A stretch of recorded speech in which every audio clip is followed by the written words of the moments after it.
It's personal between me and you, and I'm going to do you some serious harm, you big stiff idiot.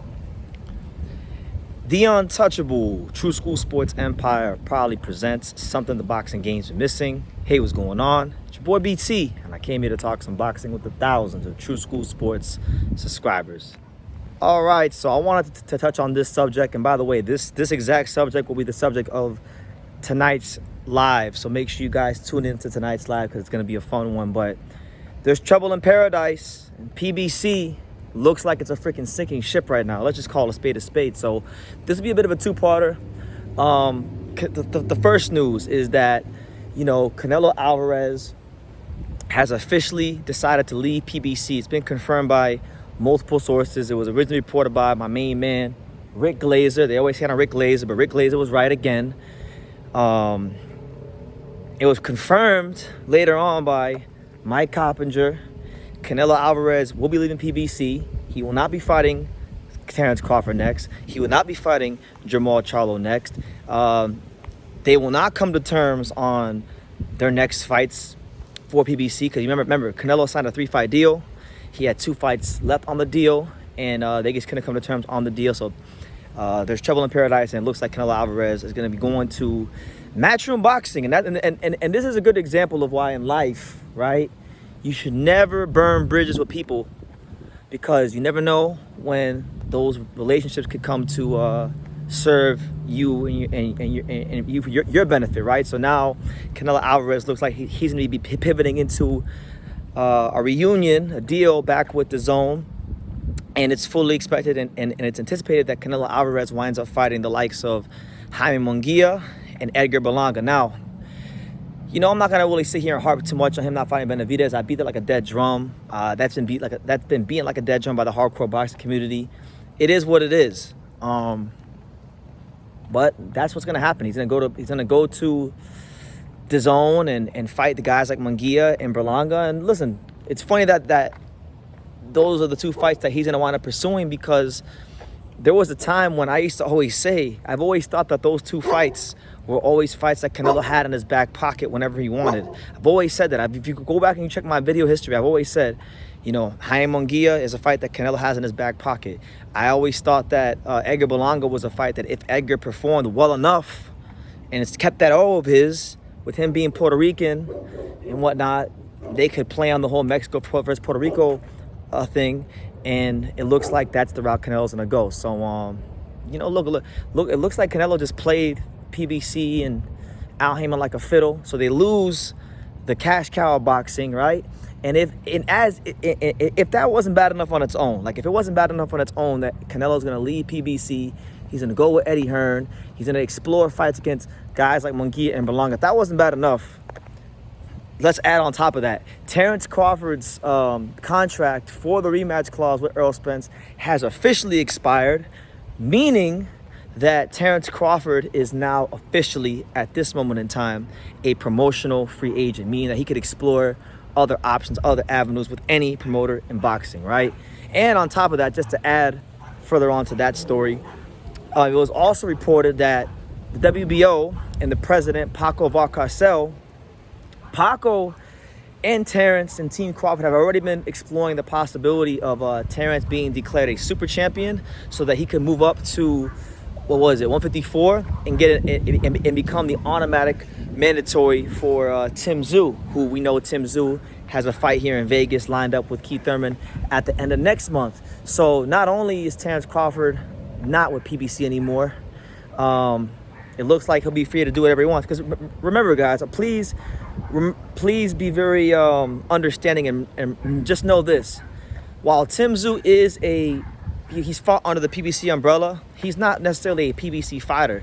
Like, he's signed to No Limit Boxing, and No Limit Boxing, they work with everybody, So, look, this is why I've been saying, like, I'm not a hater. I don't sit here and wave pom-poms for promotional companies.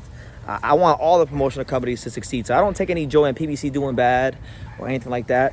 But I've been saying for years that what they've been doing is not the most sustainable thing for the sport, and they're right now, the way it looks, they're a sinking ship. Because keep in mind, before all this happened, before the Canelo thing happened, Before this Crawford thing happened, you had guys like Stephen Fulton complaining about inactivity and championing the idea of fighting in Saudi. You've had guys like Wilder fighting Saudi. You got Luis Ortiz fighting on Top Rank. It's quite crazy what's happening with PBC.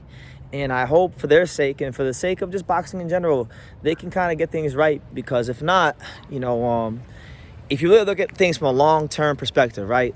Let's be real. Let's be real. Let's be honest on True School Sports. PBC's first card was 2015? So that's 2015. We're in 2024. So if, let's just say in the next year or so, if they are to, I don't know, go under or disband or whatever, well, we're not even 10 years into the PBC, being founded, and they're already having these kind of problems. So, look, I don't doubt Al Haymon. Al Haymon's a smart, shrewd businessman. I would hope that he has a good plan. But if not, you're talking about a little bit less than a decade, and you're already having these kind of problems. So we'll see if they can secure that second network. That's what I think they're going to need. They're going to need a second network that believes in their product and what they got going on to provide them the dates, to keep that big stable of fighters nice and active and match fit. Because if they don't, the numbers just don't add up. Al has so many fighters, but not enough dates with Amazon Prime. So we'll see how it goes. But yeah, I know it is what it is. Canelo Alvarez versus Munguia and Berlanga. Not the fights that most boxing fans wanted, but they're going to be fights that commercially, and at the end of the day, this is still prize fighting, and Canelo Alvarez is about his chicken. He's about his prize. He's about his money. Canelo Alvarez against Munguia is going to do great business. Canelo Alvarez against Berlanga is going to do great business, and that's what it's going to be. And I think, it just wasn't in the cards for Canelo to fight Benavidez. He never really wanted that fight. And I think Benavidez actually made the mistake of sitting there waiting for him, thinking that he could pressure him into a fight, when in reality is Canelo always had enough options to get out of fighting him, and ultimately he's taking them and going another route. And it is what it is. I mean, I'm okay with it. I'm happy that we're finally getting to a place in boxing where we can turn the page on, that whole thing. You can interpret it how you want to interpret it. But the Canelo Alvarez career is coming to a close, and I think it's going to benefit guys like Terence Crawford and Dave Benavidez, who are like overly reliant upon getting that fight. So now Crawford can go fight Tim Tszyu in a fight that I think would be better. It's more winnable. It's better. He doesn't got to jump up 3 weight classes, and he's fighting a damn good fighter in Tim Tszyu. Benavidez finally moves up to light heavyweight and fights guys his own size and potentially could fight the better Bivol winner. So look, people will be negative and be a glass half empty kind of thinkers. That's not your boy BT. I'm a glass half full kind of thinker, and I see a number of great things because of this. So yeah, trouble in paradise. PBC looks like it's a sinking ship. Wishing the best. We'll see how it goes. I'm not sitting here cheerleading or anything. I'm just telling you guys what I see and what's happening. So give me your thoughts down below. Make sure you guys take the time to subscribe. And like I say in every single one of these videos, you can love me or you can hate me, but I'm just a kid from Dania. So until next time, take care, guys. Thank you for watching another video on the untouchable True School Sports Empire. For more great boxing content just like this video, click right here and make sure to subscribe. Much love from sunny South Florida.